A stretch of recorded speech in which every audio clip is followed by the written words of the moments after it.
오늘 우리는 경제학의 두 거장을 모셨습니다. 자유시장 경제의 아버지라 불리는 애덤 스미스와 자본주의의 가장 영향력 있는 비판자인 카를 마르크스입니다. 두 분의 생각이 현대 경제학과 우리 일상에 어떤 의미를 갖는지 들어보겠습니다. 먼저 시장의 자유와 국가 개입에 대한 생각부터 여쭤볼게요. 스미스 선생님, 어떻게 생각하시나요? 제 기본 전제는 간단합니다. 개인이 자신의 이익을 추구하면서 시장에 참여할 때 보이지 않는 손이 전체 사회의 이익을 위한 방향으로 경제를 이끈다는 것이죠. 예를 들어 빵집 주인이 수익을 내기 위해 맛있는 빵을 만들려고 노력하는 과정에서 소비자들도 좋은 빵을 먹을 수 있게 됩니다. 이것이 자유시장의 아름다움입니다. 보이지 않는 손이라고요? 그건 착각입니다. 스미스 선생이 말씀하시는 자유시장은 결국 강자의 자유일 뿐입니다. 자본가들은 끊임없이 이윤을 추구하면서 노동자들을 착취합니다. 스미스 선생님의 빵집 예시로 계속하자면 빵집 주인은 이윤을 극대화하기 위해 노동자들의 임금을 최대한 낮추려 하겠죠. 시장을 맡기면 결국 부의 불평등만 심화될 뿐입니다. 두 분 모두 흥미로운 관점을 제시해 주셨네요. 그렇다면 국가의 역할에 대해서는 어떻게 생각하시나요? 스미스 선생님부터 말씀해 주시겠어요?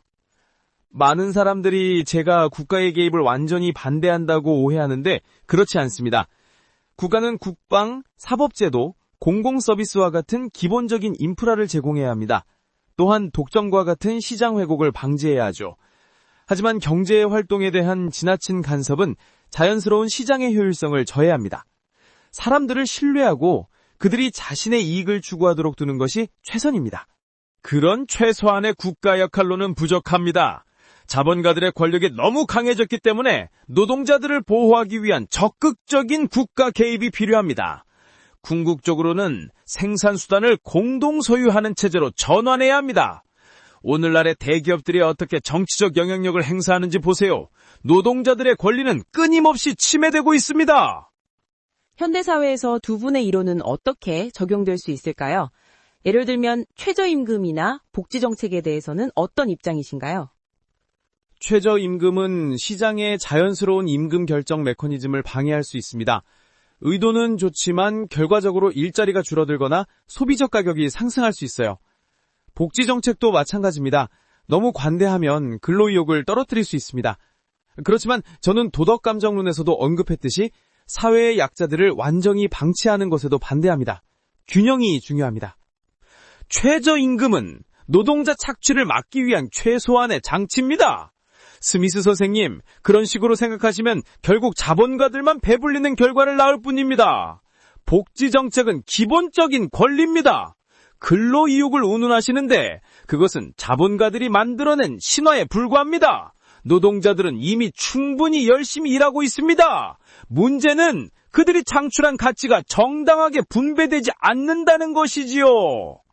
현재 전 세계적으로 경제적 불평등이 심화되고 있는데 이에 대한 두 분의 진단과 해결책은 무엇일까요? 불평등 자체는 자유시장에서 일어날 수 있는 현상이지만 오늘날의 불평등은 진정한 자유경쟁이 아닌 권력과 특권의 결과일 때가 많습니다. 대기업들이 정부와 결탁해서 특혜를 받는 것은 제가 옹호하는 자유시장이 아닙니다.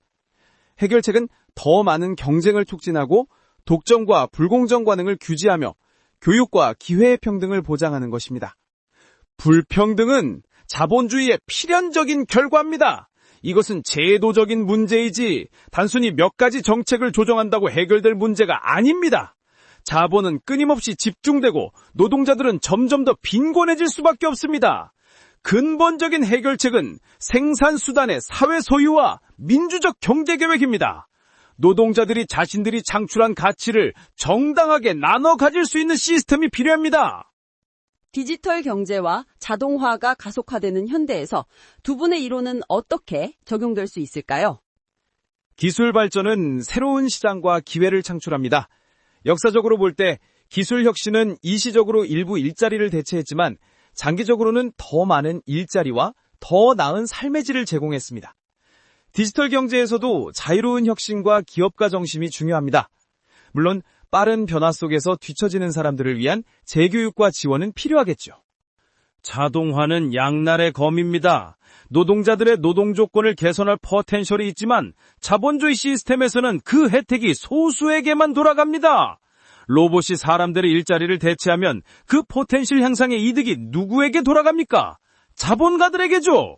기술이 인류를 해방시키는 도구가 될 수 있지만 그러기 위해서는 생산수단의 민주적 통제가 필요합니다. 두 분의 이론이 현재 사회 문제인 환경 위기에는 어떻게 적용될 수 있을까요? 스미스 선생님 먼저 답변해 주시죠.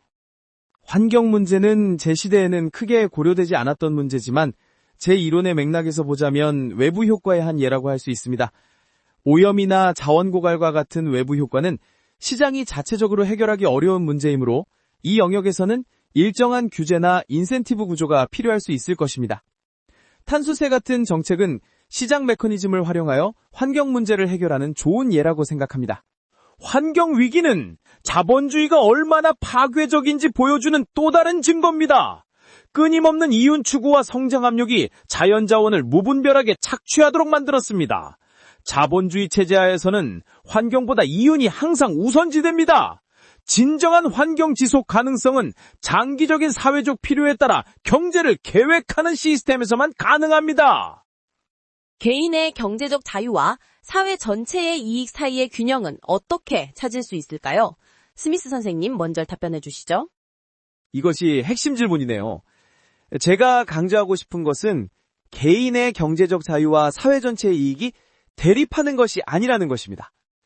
자유로운 시장에서 각자가 자신의 이익을 추구할 때 그것이 결국 사회 전체의 이익이 된다는 것이 제 보이지 않는 손 이론의 핵심입니다. 물론 이것이 작동하려면 공정한 경쟁과 법치가 보장되어야 합니다. 또한 교육과 기본적인 복지를 통해 모든 사람이 시장에 참여할 수 있는 기회를 가져야 합니다. 스미스 선생님의 이론은 이상적인 조건에서나 가능한 이야기입니다. 현실에서 자본주의는 계급 간의 근본적인 이해 충돌을 만들어냅니다. 자본가의 이익은 노동자의 희생 위에 세워집니다. 진정한 균형을 위해서는 생산수단의 사회화와 민주적 경제 계획이 필요합니다. 이것이 개인의 자유를 제한한다고요? 아닙니다.